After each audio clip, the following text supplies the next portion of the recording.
Yes, I have a nephew that was in solitary confinement in Menard for a long time. And I have my son who's actually got out of solitary not too long ago. I'm sure my other two nephews that are incarcerated as well experienced solitary confinement. And how do you feel that has that impacted your relationship worse than it has while they were in general population?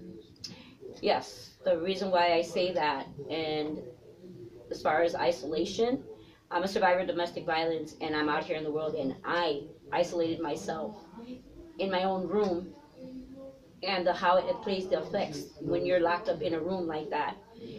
Knowing, mind you, knowing I'm out in the free world, but I'm isolated to a room, and mentally it messes you up.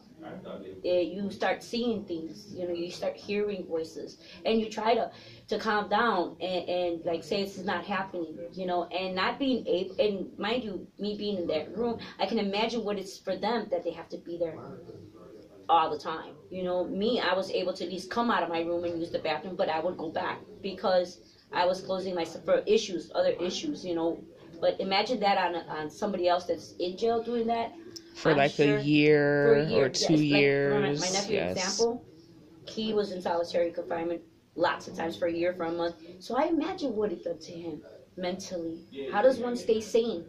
If you're locked up in a room, and no daylight, you need sun. We all need vitamin D, and we get that from the sun. If they're not giving them any type of vitamins or anything, that's even worse for them. I do know that part of living and a part of life itself, we do need to see the sun, not just darkness.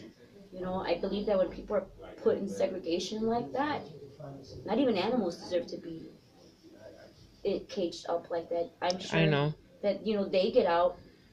Animals at the zoo, they're in there, but they're able to walk around and have space, and they take them out of there from time to time. And human beings, they don't let them do that. One thing is they've done a crime. Okay, they're there already. But to also, if something abrupts in prison, a person that had nothing to do with it also has to go to segregation.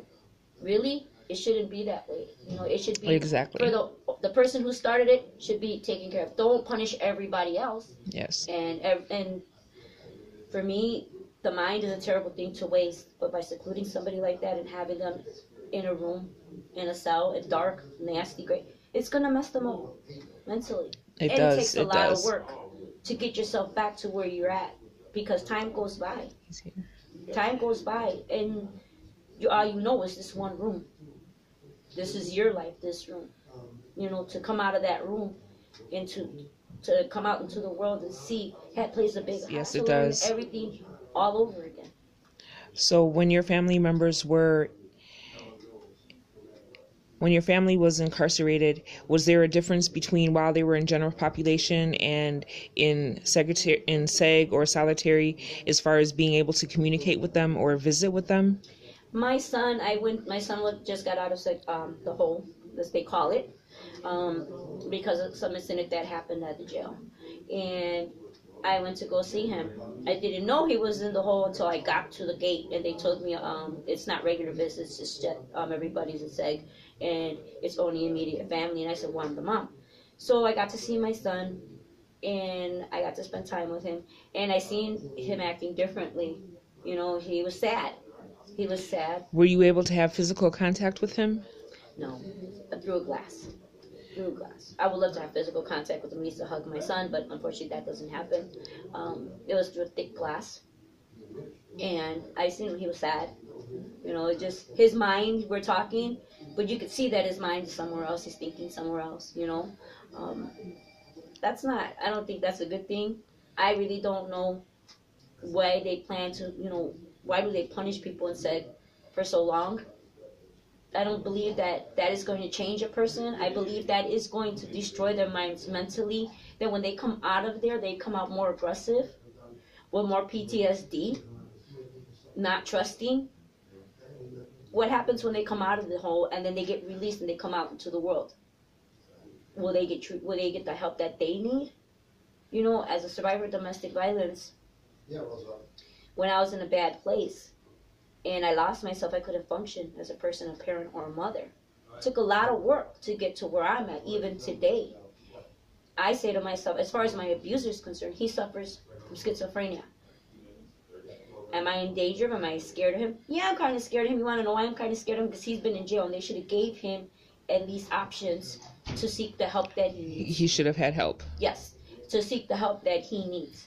And they give it to women and children of domestic violence. But all these programs also need to be to the men, to our young men.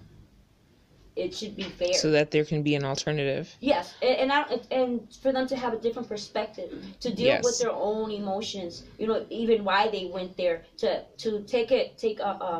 because a lot of people are innocent, a lot of people are guilty. But if they're there, they're already doing their time. They shouldn't be punished anymore. They're there already.